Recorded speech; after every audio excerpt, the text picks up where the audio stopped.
Hello दोस्तों, PYQ के 59 question हो गए थे। आज हम लोग जो है 60 नंबर क्वेश्चन से स्टार्ट करेंगे। 60 नंबर क्वेश्चन का पहला ऑप्शन है, किसी संविधान संशोधन विधेयक को भारत के राष्ट्रपति की पूर्व सिफारिश की अपेक्षा होती है। और सेकंड ऑप्शन है, जब कोई संविधान संशोधन विधेयक भारत के राष्ट्रपति के समक्ष प्रस्तुत किया जाता है तो भारत के राष्ट्रपति के लिए यह बाध्यकारी है कि वे अपनी अनुमति दें। इसमें तीसरा भी एक ऑप्शन है। इसमें लिखा है कि संविधान संशोधन विधेयक लोकसभा और राज्यसभा दोनों द्वारा विशेष बहुमत से पारित होना चाहिए और इसके लिए संयुक्त बैठक का कोई उपबंध नहीं है। तो 60 का आपका आंसर हो जाएगा बी, केवल 2 और 3 सही। क्योंकि पहला जो है ये कह रहा है कि किसी संविधान संशोधन विधेयक को भारत के राष्ट्रपति की पूर्व सिफारिश की अपेक्षा होती है, तो ये गलत है, अपेक्षा नहीं होती है। दूसरा सही है कि जब कोई संविधान संशोधन विधेयक भारत के राष्ट्रपति के समक्ष प्रस्तुत किया जाता है तो भारत के राष्ट्रपति के लिए यह बाध्यकारी है कि वह अपनी अनुमति दे। तो सेकंड ऑप्शन जो है सही है। तीसरा भी सही है कि संविधान संशोधन विधेयक लोकसभा और राज्यसभा दोनों द्वारा विशेष बहुमत से पारित होना ही चाहिए और इसके लिए संयुक्त बैठक का प्रावधान नहीं है, मतलब 108 के तहत संयुक्त बैठक नहीं होगा, आर्टिकल 108। फिर है 61 नंबर क्वेश्चन कि पहला ऑप्शन है कि भारत के संविधान में संशोधन केवल लोकसभा में एक विधेयक पुनर्स्थापना करके प्रारंभ किया जा सकता है।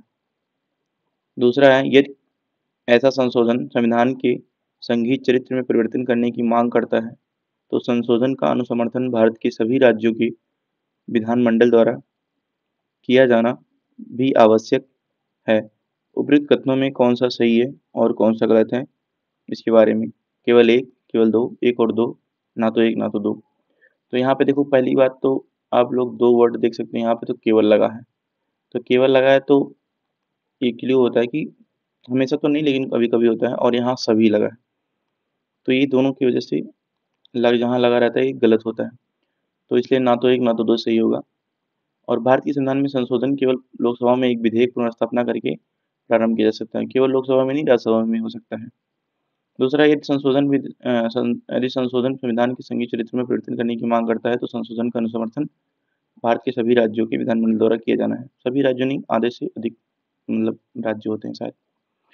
62 नंबर क्वेश्चन है कि निम्नलिखित कथनों पर विचार कीजिए कि भारत के संविधान में 44वें संशोधन द्वारा लाए गए एक अनुच्छेद ने प्रधानमंत्री के निर्वाचन को न्यायिक पुनर्विलोकन से परे कर दिया। सेकंड नंबर है कि भारत के संविधान के 99वें संशोधन को भारत के उच्चतम न्यायालय ने अविखंडित कर दिया क्योंकि यह न्यायपालिका की स्वतंत्रता का अतिक्रमण करता था। तो 62 का आंसर केवल 2 हो जाएगा सही, क्योंकि पहला जो है भारतीय संविधान में 44वें संविधान संशोधन द्वारा लाए गए एक अनुच्छेद ने प्रधानमंत्री के निर्वाचन को न्यायिक पुनर्विलोकन से परे कर दिया, ये गलत है। सेकंड वाला ऑप्शन जो है आपका सही है कि भारतीय संविधान के 99वें संशोधन को भारत के उच्चतम न्यायालय ने अविखंडित कर दिया क्योंकि यह न्यायपालिका की स्वतंत्रता का अतिक्रमण करता था। फिर है 63 नंबर क्वेश्चन, भारत के संविधान के संदर्भ में निम्नलिखित कथनों पर विचार कीजिए। किसी भी केंद्रीय विधि को संवैधानिक रूप से अवैध घोषित करने की किसी भी उच्च न्यायालय की अधिकारिता नहीं होगी, तो ये गलत है क्योंकि होती है। दूसरा है, भारत के संविधान के किसी भी संशोधन पर भारत के उच्चतम न्यायालय द्वारा कोई प्रश्न नहीं उठाया जा सकता। क्यों नहीं उठाया जा सकता है? उठाया जा सकता है, इसलिए ना तो एक ना तो दो इसका आंसर सही होगा। 64 नंबर क्वेश्चन है कि किसी राज्य में राष्ट्रपति शासन की उद्घोषणा के निम्नलिखित में से कौन से परिणामों का होना आवश्यक नहीं है। निम्नलिखित किसी राज्य में राष्ट्रपति शासन की उद्घोषणा के निम्नलिखित में से कौन से परिणामों का होना आवश्यक नहीं है। तो पहला है राज्य विधानसभा का विघटन, दूसरा है राज्य के मंत्रिपरिषद का हटाया जाना, तीसरा है स्थानीय निकायों का विघटन। तो 64 का ऑप्शन बी सही है। बी मतलब 1 और 3 सही है, क्योंकि राज्यसभा का विघटन और स्थानीय निकायों का विघटन, ये जो होती है राष्ट्रपति शासन की उद्घोषणा के परिणाम का होना आवश्यक नहीं है, क्योंकि जब राष्ट्रपति शासन होगा तो केवल मंत्रिपरिषद ही राज्य की हटाई जाती है। तो सेकंड वाला ऑप्शन सही है, और बाकी क्योंकि गलत पूछा है कौन से आवश्यक नहीं है, तो राज्य विधानसभा का विघटन और स्थानीय निकायों का विघटन जो है आवश्यक नहीं है। 65 नंबर क्वेश्चन है, यदि भारत का राष्ट्रपति संविधान के अनुच्छेद 356 के अधीन यथा उपबंधित अपनी शक्तियों का किसी विशेष राज्य के संबंध में प्रयोग करता है, मतलब 356 के अधीन, तो उस राज्य की विधानसभा स्वतः भंग हो जाती है। फिर है, उस राज्य के विधानमंडल की शक्तियां संसद द्वारा या उसके प्राधिकार के अधीन प्रयोज्य होंगी। और उसके बाद आपका उस राज्य में अनुच्छेद 19 निलंबित हो जाता है और राष्ट्रपति उस राज्य से संबंधित विधियां बना सकता है। तो 65 का ऑप्शन बी हो जाएगा कि उस राज्य में विधानमंडल की शक्तियां जो होती है संसद के द्वारा या उसके प्राधिकार के अधीन प्रयोज्य होती है। ये वाला ऑप्शन सही है, 356 वाला, कि 356 के अधीन जो होती शक्तियाँ, मतलब जब लगती हैं शक्तियाँ तो क्या प्रयोग होता है, तो वही संसद जो है कानून बनाती है। और इसमें ये वाला विधानसभा स्वतः भंग हो जाती है, ये वाला नहीं है। और ये सेकंड नंबर है आपका कि 19 निलंबित नहीं होती, निलंबित हो जाता है, ये भी गलत है। और राष्ट्रपति उस राज्य से संबंधित विधियां बना सकता है, ये भी गलत है, राष्ट्रपति नहीं बनाता, संसद बनाती है। 66 नंबर है कि भारत की संचित निधि से निधि निकालने के लिए निम्नलिखित में से किसका अनुमोदन अनिवार्य है। तो ए है भारत के राष्ट्रपति का, बी है भारत की संसद का। शासित संसद ऐसे थोड़ा, मतलब मैंने तो ऐसे ही याद किया, आप लोग याद कर सकते हैं किसी भी तरीके से। तो भारत की संसद जो है संचित निधि से पैसा निकालने के लिए उसका अनुमोदन चाहिए होता है, आकस्मिक निधि से निकालने के लिए राष्ट्रपति का चाहिए होता है।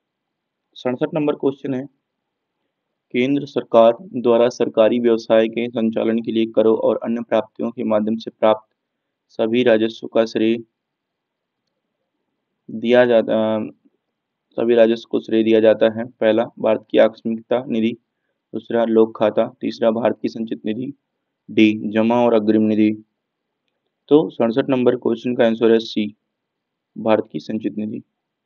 इसी से जो है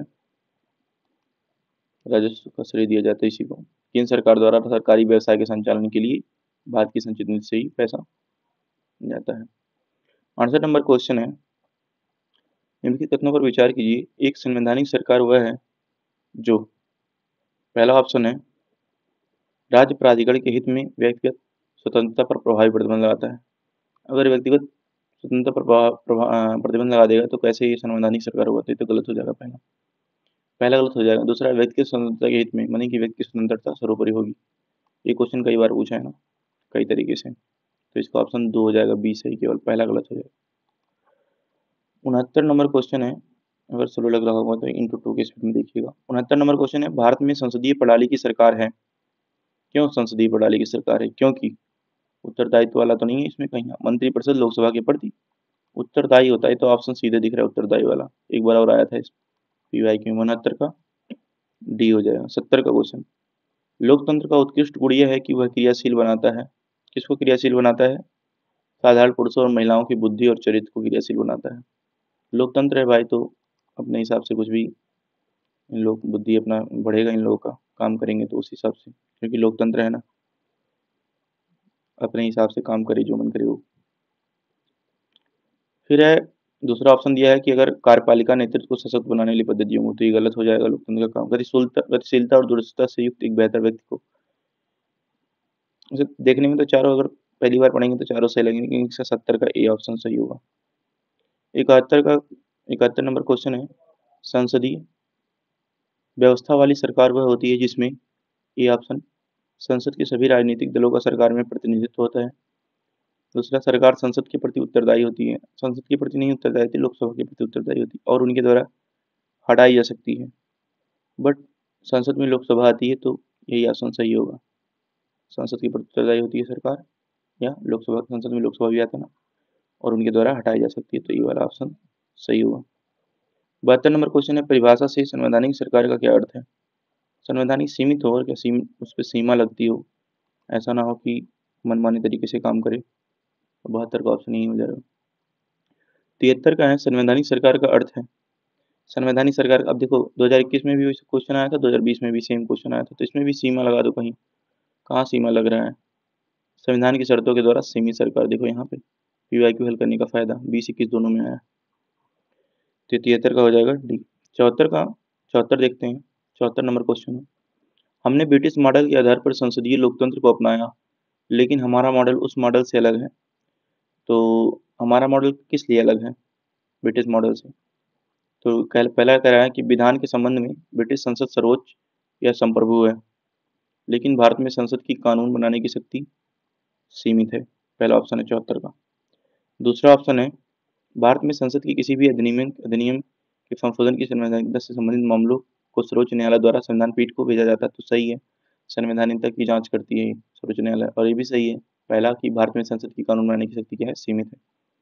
तो इसका हो जाएगा सी आंसर, 1 और 2 दोनों। अब राष्ट्रपति से क्वेश्चन देखते हैं। 75 नंबर क्वेश्चन है, भारतीय संविधान के अनुसार भारत के राष्ट्रपति का यह कर्तव्य है कि वे निम्नलिखित में से किनको संसद के पटल पर रखवाएगा, या किसको या किनको संसद के पटल पर रखवाएगा। भारत के राष्ट्रपति का क्या कर्तव्य है? तो ये है नियंत्रक मालिका परीक्षक के प्रतिवेदन को जो है वो संसद के पटल पर रखवाएगा, क्योंकि लेखा जोखा तो यही करता है नियंत्रक एवं मालिका परीक्षक। 148 में आता है और महान्यायवादी आर्टिकल 76 में आता है। फिर 76 नंबर क्वेश्चन है कि राष्ट्रपति भारत सरकार का कार्य अधिक सुविधापूर्वक किए जाने के लिए और मंत्रियों में उक्त कार्य के आवंटन के लिए नियम बनाएगा। तो क्या राष्ट्रपति बनाता है? 76। दूसरा क्वेश्चन है 76 का दूसरा ऑप्शन है कि भारत सरकार की समस्त कार्यपालक कार्रवाइयाँ प्रधानमंत्री के नाम से कही, ये तो गलत है, ये तो राष्ट्रपति के नाम से कही मानी जाती है। तो दूसरा तो सीधे सीधे गलत हो जाएगा। अब पहला, राष्ट्रपति भारत सरकार का कार्य अधिक सुविधापूर्वक किए जाने और मंत्रियों में उक्त कार्य बंटने के लिए नियम बनाएगा। हाँ, तो ये सही है, 76 का ए जो है वो सही है। 76 का ये ऑप्शन कि राष्ट्रपति भारत सरकार के कार्य अधिक सुविधापूर्वक किए जाने के लिए मंत्रियों के संबंध में आवंटन के लिए नियम बनाएगा। दूसरा गलत है, क्योंकि जो समस्त कार्य का मतलब कार्यपालक कार्रवाइयाँ होती हैं राष्ट्रपति के नाम से कही जाएंगी। 77 नंबर क्वेश्चन है, भारतीय संघ की कार्यकारी शक्ति प्रधानमंत्री में निहित है। पहला ऑप्शन। दूसरा है प्रधानमंत्री लोक सेवा बोर्ड का पदेन अध्यक्ष होता है। तो इसका होगा 77 नंबर क्वेश्चन का आंसर होगा डी, ना तो 1 ना तो 2, क्योंकि भारत संघ की कार्यकारी शक्ति किस में निहित होती है? राष्ट्रपति में निहित होती है। तो पहला ऑप्शन गलत हो जाएगा। दूसरा है प्रधानमंत्री लोक सेवा बोर्ड का पदेन अध्यक्ष होता है। तो ये भी गलत है, प्रधानमंत्री नहीं होता है, क्योंकि राष्ट्रपति से क्वेश्चन है और राष्ट्रपति ही होता है। फिर उसके बाद 78 नंबर क्वेश्चन, भारत के राष्ट्रपति के निर्वाचन के संदर्भ में निम्नलिखित कथनों पर विचार कीजिए। 78 नंबर क्वेश्चन में पहला ऑप्शन दिया है, प्रत्येक विधायक के मत का मूल्य अलग अलग राज्यों में अलग अलग होता है। दूसरा ऑप्शन दिया है कि लोकसभा के सांसदों का मत का मूल्य राज्यसभा के सांसदों के मत के मूल्य से अधिक होता है। तो ये गलत है, दूसरा गलत है, पहला सही है। लग तो रहा है कि लोकसभा के सांसद ज़्यादा हैं राज्यसभा से, लेकिन ये मत का मूल्य जो होता है ना वो सांसदों का राज्यसभा के सांसदों का ज़्यादा होता है, क्योंकि इसमें 250 होते हैं और कितने लोग, सोचो कितने लोग दिए होंगे तो 250 बने होंगे, ऐसा होता है कि। और लोकसभा में 545 है, तो कुछ तो कम हुआ होगा ना मत मूल्य, तो इसलिए जैसे 500 मान लिया 1000 लोग हैं तो 500 लोगों में बांटना तो 2-2 लोग जाएंगे, और जब 250 लोगों में बांटना तो 4-4 लोग जाएंगे, तो मत का मूल्य 4।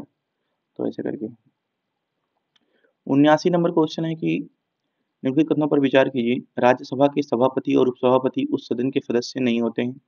दूसरा है जबकि संसद के दोनों सदनों के मनोनीत सदस्यों के पास राष्ट्रपति चुनाव में मतदान का अधिकार नहीं होता। ये तो सही है, उन्हें उपराष्ट्रपति के चुनाव में वोट देने का अधिकार होता है। दूसरा तो सही है। और 79 का पहला जो है गलत है, क्योंकि राज्यसभा में उपसभापति और उपसभापति उस सदन के सदस्य नहीं होते, तो सदस्य होते हैं। तो बी ऑप्शन सही हो जाएगा आपका, केवल 2, क्योंकि जो राज्यसभा के सभापति और उपसभापति होती हैं उस सदन के सदस्य होते हैं। फिर आता है 80 नंबर क्वेश्चन है, क्या कह रहा है 80 नंबर क्वेश्चन, भारत के प्रधानमंत्री की नियुक्ति के समय जरूरी नहीं है कि वे संसद के दोनों सदनों में से एक आवश्यक रूप में सदस्य हो, परंतु उसके 6 माह के अंदर आवश्यक रूप से दोनों में से किसी एक का सदन से होना आवश्यक है। यही सही है, तो यही सही है, क्योंकि 6 महीने के अंदर तो उसको लेना ही पड़ेगा भाई, चाहे राज्यसभा हो जाए चाहे उसका हो जाए। तो डी ऑप्शन, तो इसमें पहला ही सही हो जाएगा। तो क्या करने के लिए चारों पढ़ें। लोकसभा के उपाध्यक्ष, तो लोग अध्यक्ष पढ़ते हैं, लेकिन उपाध्यक्ष के बारे में क्वेश्चन आया 2022 में। लोकसभा के उपाध्यक्ष के संदर्भ में निम्नलिखित कथनों पर विचार कीजिए। पहला ऑप्शन, इसमें 4 ऑप्शन दिए, चारों में से कौन कौन सा पता करना है। तो पहला ऑप्शन है कि लोकसभा के कार्य पद्धति और कार्य संचालन नियमों के अनुसार उपाध्यक्ष का निर्वाचन इस तारीख को होगा जो अध्यक्ष नियत करे।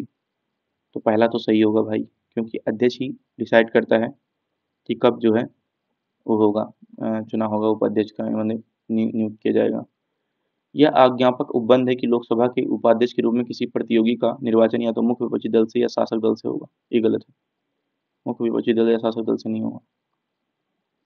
तीसरा, सदन की बैठक की व्यवस्था करते समय उपाध्यक्ष की शक्ति वैसी ही होती है जैसे कि अध्यक्ष की, और उनके निर्णयों के विरुद्ध कोई अपील नहीं हो सकती। तो जैसे अध्यक्ष के विरुद्ध कोई अपील नहीं हो सकती, वैसे इसके विरुद्ध कोई अपील नहीं हो सकती। तो ये भी सही है, तीसरा, पहला तीसरा सही है। चौथा है, उपाध्यक्ष की नियुक्ति के बारे में सुस्थापित संसदीय पद्धति यह है कि प्रस्ताव अध्यक्ष द्वारा रखा जाता है और प्रधानमंत्री द्वारा विधिवत समर्थित होता है। ये भी गलत है, तो इसका ऑप्शन हो जाएगा ए, केवल एक और तीन, केवल एक और तीन ऑप्शन सही है। 81 का 82 का क्वेश्चन है कि निम्नलिखित में से कौन सी लोकसभा की अनन्य शक्ति है? अनन्य माने कि जो केवल लोकसभा के पास है। तो मंत्रिपरिषद के विरुद्ध अविश्वास प्रस्ताव दूसरा तो है ही, तो दो, तो तीन एलिमिनेट कर दो, सी डी एलिमिनेट हो गया, ए और बी में से कोई एक आंसर सही होगा। भारत के राष्ट्रपति पर महाभियोग तो कोई भी ला सकता है ना, तो तीसरा, ये तो तीसरा तो पहले एलिमिनेट हो गया, पहला देखना है। आपात की उद्घोषणा का अनुसमर्थन करना, आपात की उद्घोषणा का अनुसमर्थन करना, तो ये तो कोई भी कर सकता है अनुसमर्थन, तो केवल दो हो गए, केवल दो सही होगा विश्वास प्रस्ताव वाला। फिर 83 नंबर क्वेश्चन, भारत के संविधान मंत्रियों को चार श्रेणियों अर्थात कैबिनेट मंत्री, अच्छा भारत के संविधान क्यों बांटेगा भाई, ये तो पहले ही गलत हो गया, भारत के संविधान लिखा हुआ है तो ये गलत हो गया, ये देखनी होता है। और नीचे वाला तो सही लग रहा है कि 15% से अधिक नहीं होनी चाहिए, तो बी ऑप्शन सही हो जाएगा। बी ऑप्शन कहाँ है, ये है 83 का बी ऑप्शन सही है। थोड़ा स्लो लग रहा होगा तो इंटू टू की स्क्रीन में कर लीजिएगा। फिर है 84 नंबर क्वेश्चन है। 84 नंबर क्वेश्चन कह रहा है कि भारतीय संसद में स्थगन प्रस्ताव लाने का क्या उद्देश्य है? तो स्थगन प्रस्ताव इसीलिए लाया जाता है कि जो हमारे सार्वजनिक महत्व के निश्चित आवश्यक मुद्दे उन पर बहस हो सके, इसलिए स्थगन प्रस्ताव लाते हैं कि सार्वजनिक महत्व के निश्चित अत्यावश्यक मुद्दे हैं उन पर जो है बहस किया जा सके। तो 84 का ए हो जाएगा। फिर है 85 नंबर क्वेश्चन, निम्नलिखित कथनों पर विचार कीजिए। केंद्र शासित प्रदेशों का राज्यसभा में प्रतिनिधित्व नहीं होता। निर्वाचन झगड़ों का निर्णय करना मुख्य निर्वाचन आयुक्त के अधिकार क्षेत्र में आता है। भाई निर्वाचन झगड़ों को क्यों मुख्य निर्वाचन आयुक्त करेगा, दूसरा तो पहले गलत लग रहा है। 85 का तीसरा है, भारत के संविधान के अनुसार संसद में केवल लोकसभा और राज्यसभा होती है। संसद में राष्ट्रपति भी तो होता है ना, तीसरा भी गलत हो जाएगा। तो इसका आंसर हो जाएगा 85 का डी, कोई भी नहीं। तो ये तो गलत है, ये भी गलत है और पहला भी गलत है। ये कह रहा है कि केंद्र शासित प्रदेशों का राज्यसभा में प्रतिनिधित्व नहीं होता, होता है, क्यों होता है इसलिए नहीं, इसलिए भी गलत हो जाएगा, तीनों गलत हो जाएंगे। लोकसभा अध्यक्ष के, अब देखो 2012 में अध्यक्ष पूछा था तो 22 में उपाध्यक्ष पूछा है, तो अध्यक्ष और उपाध्यक्ष भी क्वेश्चन पूछते हैं। 86 कह रहा है, लोकसभा अध्यक्ष के पद के विषय में निम्नलिखित कथनों पर विचार कीजिए। पहला, वह राष्ट्रपति के प्रसाद पर्यंत पद धारण करता है, लोकसभा का अध्यक्ष। दूसरा, यह आवश्यक नहीं है कि अपने निर्वाचन के समय वह सदन का सदस्य हो, परंतु उसे अपने निर्वाचन के बाद 6 माह के भीतर सदन का सदस्य हो जाना पड़ेगा। ये तो प्रधानमंत्री के लिए आवश्यक है, ऐसा वाला, दूसरा वाला। यदि वह त्यागपत्र देना चाहे तो उसे अपना त्यागपत्र उपाध्यक्ष को संबोधित करना होगा। तीसरा तो बिल्कुल सही है, और तीसरा ऑप्शन खाली इसी में है, तो यही सही हो जाएगा और बाकी एक दो गलत हो जाएंगे। तो 86 का ऑप्शन क्या हो जाएगा, बी, क्योंकि तो दोनों, देखो तीसरा सही है तो तीसरा कहीं है ही नहीं, इसी में है तो इसे गलत, ये सही हो जाएगा और सब गलत हो जाएंगे। वह राष्ट्रपति के प्रसाद पर्यंत पद धारण नहीं करता है अध्यक्ष, और ये 6 माह के भीतर नहीं, उसे पहले ही जो अध्यक्ष पहले वो सदस्य रहता है उसी को अध्यक्ष बनाया जाता है, ये ऐसा होता है। 87 नंबर क्वेश्चन कह रहा है कि निम्नलिखित विशेष अधिकारों में कौन से भारत के संविधान द्वारा राज्यसभा को प्रदत्त किए जाते हैं। तो मतलब कह रहा है कौन से विशेष अधिकार जो हैं भारत के संविधान द्वारा राज्यसभा को प्रदत्त किए जाते हैं। राज्य का वर्तमान राज्य क्षेत्र परिवर्तित करना और राज्य का नाम परिवर्तित करना तो संसद का कार्य है ना, राज्यसभा का काम थोड़ी है। 85 का ए, तो इसे गलत हो जाएगा। संसद को राज्य सूची में नियम बनाने और एक अथवा एकाधिक अखिल भारतीय सेवाओं का सृजन करने हेतु सशक्त बनाने के लिए एक प्रस्ताव पारित करना, ये तो सही है, क्योंकि राज्यसभा जो है अखिल भारतीय सेवाओं के बारे में काम करती है, तो राज्यसभा द्वारा प्रदत्त किए जाते हैं अखिल भारतीय सेवा, जो IAS IPS IFS होते हैं, तो ये सही है। तीसरा कह रहा है राष्ट्रपति की निर्वाचन प्रक्रिया में संशोधन करना और राष्ट्रपति की सेवानिवृत्ति के पश्चात उसकी पेंशन निर्धारित करना, ये नहीं है राज्यसभा का काम। चुनाव आयोग के क्रियाकलापों को निर्धारित करना, ये भी राज्यसभा का काम नहीं है। उसके बाद 88 नंबर क्वेश्चन पे आते हैं, लोकसभा और राज्यसभा के बीच गतिरोध की किन स्थितियों में संसद की संयुक्त बैठक बुलाई जाती है? तो संयुक्त बैठक बुलाई जाती है साधारण विधि निर्माण को पारित करने के लिए बस बुलाई जाती है। धन विधेयक के लिए तो धन विधेयक एक एम्बुलेंस की तरह होता है, तो इसलिए इसको ज्वाइंट बैठक बुला करके टाइम वेस्ट थोड़ी करेंगे, जल्दी पैसे की जरूरत होती है, तो ये तो नहीं होगा। दूसरा गलत हो जाएगा, तो दूसरा गलत होगा तो बी और डी एलिमिनेट हो जाएंगे। तीसरा देखते हैं संविधान संशोधन विधेयक, इसमें भी संयुक्त बैठक का प्रावधान नहीं है, तो इसीलिए जो ये भी गलत हो जाएगा। तो पहला ऑप्शन ओनली एक सही है। फिर उसके बाद 89 नंबर क्वेश्चन पे पहुंचते हैं, परिसीमन आयोग के संदर्भ में निम्नलिखित कथनों पर विचार कीजिए। 89 नंबर क्वेश्चन है, परिसीमन आयोग के आदेशों को किसी न्यायालय में चुनौती नहीं दी जा सकती। तो सही है, हमको लग रहा है सही है 89 का पहला वाला, क्योंकि इसको चुनौती नहीं दिया जा सकता। परिसीमन आयोग जो बोल दिया, परिसीमन आयोग के आदेश जब लोकसभा अथवा राज्य विधानसभा के सम्मुख रखे जाते हैं तब उन आदेशों में कोई संशोधन नहीं किया जा सकता। ये भी सही है, दोनों सही है। परिसीमन आयोग सर्वश्रेष्ठ है, समझ लो इन सब मामलों में। तो परिसीमन आयोग क्या कर दिया जाए, देखो सकना सकना दोनों में सकना सकना है ना, तो सकना वाला यूपीएससी वाले बताते हैं कि जहाँ सकता है की जा सकती वो सही होगा। लेकिन देखो यहाँ नहीं भी लगा है, तो नहीं वाला सब गलत कहते हैं, लेकिन नहीं वाला लगा लेकिन सही है, तो एक्सेप्शन होते हैं, इसलिए वर्ड पे ध्यान दो। जब नहीं आता तो क्या ही करोगे, जब आता है तो कोई बात नहीं, तो फिर वो वाला लॉजिक ना लगाओ। 90 नंबर क्वेश्चन है आपका, क्या कह रहा है 90 नंबर क्वेश्चन,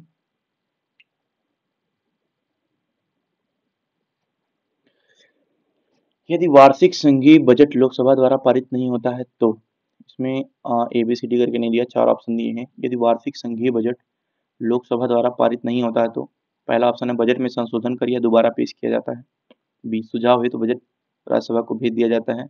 सी संघीय वित्त मंत्री से त्यागपत्र देने के लिए कहा जाता है। डी प्रधानमंत्री अपने मंत्रिपरिषद का त्यागपत्र पेश कर देता है। तो ये सही है प्रधानमंत्री, क्योंकि लोकसभा द्वारा जब पारित नहीं हो संघीय बजट तो प्रधानमंत्री अपने मंत्रिपरिषद का त्यागपत्र पेश कर देता है।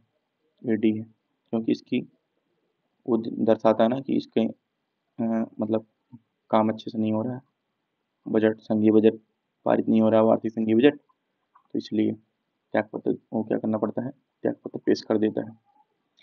फिर 91 नंबर क्वेश्चन, लेखानुमोदन और अंतरिम बजट के बीच क्या अंतर है? अंतरिम बजट जब कोई सरकार बनने वाली होती है तो उसके पहले लाया जाता है, जैसे इस बार जून के पहले, जून अप्रैल अप्रैल अप्रैल मार्च अप्रैल मई जून में लगभग शायद उसी समय अप्रैल में अंतरिम बजट लाया गया था ना। क्यों अंतरिम बजट लाया गया था? क्योंकि सरकार बनने वाली थी, जुलाई जून 4 जून को शायद बनी थी, 4 जून या 4 जुलाई को बनी, 4 जून को ही रिजल्ट आया था शायद। तो 91 नंबर का आंसर हो जाएगा आपका, पहले इसको पढ़ लेते हैं क्वेश्चन। लेखानु अस्थायी सरकार लेखानुमोदन के प्रावधान का प्रयोग करती है, जबकि कार्यवाहक सरकार अंतरिम बजट के प्रावधान का प्रयोग करती है। तो ये जो है पहला ऑप्शन गलत हो जाएगा। दूसरा है लेखानुदान सरकार के बजट के व्यय पक्ष मात्र से होती है, जबकि अंतरिम बजट में व्यय तथा आवर्ती दोनों शामिल होते हैं। ये सही है, दूसरा दूसरा सही है। और पहला भी जैसे लग रहा है कि सही है ना, कि अस्थायी सरकार माने लेखानुदान का प्रावधान करती है, तो कैसे फंसाया है कि अंतरिम बजट माने अस्थायी सरकार होती है, ऐसा लग रहा है। लेकिन भाई अस्थायी सरकार, वो अस्थायी सरकार अंतरिम बजट के प्रावधान करती है और कार्यवाहक सरकार जो है लेखानुदान के प्रावधान का प्रयोग करती है। तो ये दोनों हमको लगता है एक्सचेंज कर दिया है, ये गलत हो जाएगा, फंसाने का काम किया है ये। क्योंकि लोगों को लगेगा कि अस्थायी सरकार अब बनी है तो इसलिए अंतरिम बजट जो आएगा अस्थायी सरकार में आएगा, अस्थायी थोड़ी आएगा, तो ये गलत हो जाएगा। अगर आपको और कुछ इसके रीजन पता है तो आप कमेंट कर सकते हैं। 12वें नंबर क्वेश्चन है कि भारत में सार्वजनिक वित्त पर संसदीय नियंत्रण के तरीके निम्नलिखित में से कौन से हैं? भारत में सार्वजनिक वित्त पर संसदीय नियंत्रण के तरीके निम्नलिखित में से कौन से हैं?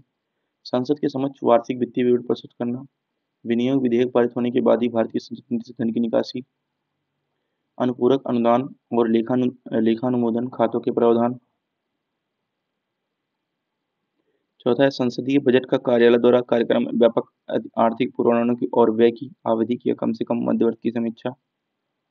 पांचवा है संसद में वित्त विधेयक पेश करना। तो 92 का आंसर ए हो जाएगा, 1 2 3 5।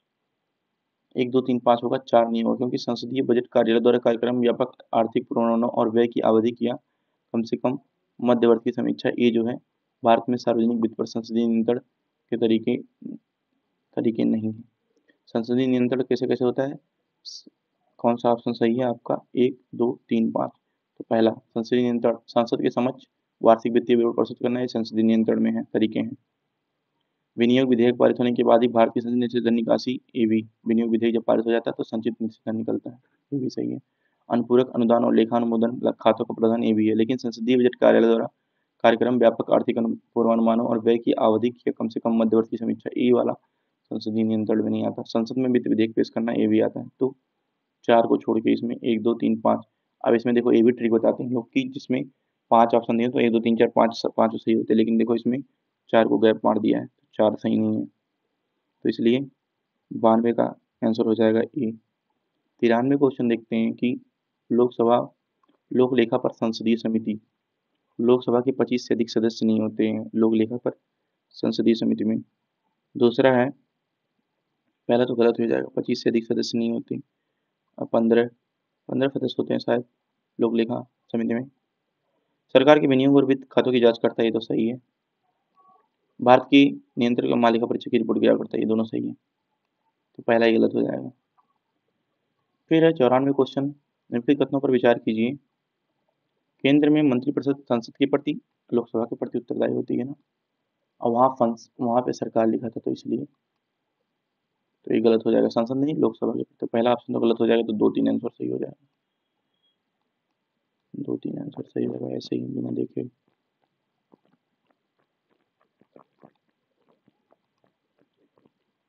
संघीय मंत्री भारत के राष्ट्रपति के प्रसाद प्रेरण पर धारण करेंगे, सही है। विधि निर्माण हेतु प्रस्ताव के बारे में प्रधानमंत्री राष्ट्रपति को सूचित करेंगे, भी सही। 95 क्वेश्चन है, यदि राज्यसभा किसी धन विधेयक में सारभूत संशोधन करती है तो तत्पश्चात क्या होगा। तो 95, यदि राज्यसभा किसी धन विधेयक में, तो लोकसभा राज्यसभा की अनुशंसाओं को स्वीकार करे या अस्वीकार करे, इस विधेयक पर आगे कार्रवाई कर सकती है, यही सही है भाई। उसका मन करे स्वीकार करे, उसका मन करे अस्वीकार करे, 95 का आंसर ये हो जाएगा। आगे देखिए 96, संसद अंतरराष्ट्रीय संधियों को भारत के किसी भाग अथवा संपूर्ण भारत में लागू करने के लिए कोई भी कानून बना सकती है, सभी राज्यों की सहमत से, बहुसंख्यक राज्यों की सहमत से, संबंधित राज्यों की सहमत से, और बिना किसी राज्य की सहमत से। तो बिना किसी राज्य की सहमत से अंतरराष्ट्रीय संधि है ना, तो क्योंकि राज्यों का संघ है, भारत राज्यों का संघ है, और पूरे भारत का कानून बनाता है संसद, और करना है अंतरराष्ट्रीय संधि, तो क्यों राज्य से पूछने जाएगा, अपना कर लेगा काम। तो इसके लिए बिना किसी राज्य की सहमति से भी बन सकता है अंतरराष्ट्रीय संबंध संधि। फिर है आपका 97 number question, 1 minute, 97 number question है आपका कि भारत में अविश्वास प्रस्ताव के विषय में निम्नलिखित कथनों पर विचार कीजिए। भारत के संविधान में किसी अविश्वास प्रस्ताव का कोई उल्लेख नहीं है, संविधान में तो उल्लेख नहीं है, ये तो सही कह रहा है। फिर देखते हैं आगे, अविश्वास प्रस्ताव केवल लोकसभा में ही पुनः प्रस्तावित किया जा सकता है, ये भी सही है। तो बी और ये दोनों सही हैं, बी और ये दोनों सही है, तो सी 97 का सी ऑप्शन सही है, सी सही है। 98 98 में से कौन सी सबसे बड़ी संसदीय समिति है, मतलब जिसमें सबसे ज्यादा सदस्य होते हों। तो 98 का ऑप्शन हो जाएगा बी, प्राक्कलन समिति में 30। निम्नलिखित में से कौन सा मंत्रिमंडल सचिवालय के कार्य हैं। पहला, मंत्रिमंडल बैठकों के लिए कार्यसूची तैयार करना। दूसरा, मंत्रिमंडल समितियों के लिए सचिवालय सहायता, मंत्रालयों को वित्तीय संसाधनों का आवंटन। तो देखो, वित्तीय संसाधनों का आवंटन तो ये नहीं करेगा, तीसरा तो गलत हो जाएगा, तीसरा गलत हो जाएगा, तो 3 3 गलत। और पहला, मंत्रिमंडल समितियों की सचिवालय सहायता करेगा ही मंत्रिमंडल सचिवालय, क्योंकि सचिवालय है ही, सचिवालय सहायता करेगा, और बैठकों की कार्यसूची भी तैयार करेगा। तो 1 और 2 ऑप्शन सही हो जाएंगे, तो 99 का सी ऑप्शन सही हो जाएगा। फिर इसके बाद 100, उस दिन मैंने 9 क्वेश्चन कराया था इसके पहले, क्योंकि कुछ काम आ गया था तो इसलिए मैं चला गया था। अभी इसमें 59 क्वेश्चन से लेकर 41 क्वेश्चन इसमें हो जाएंगे।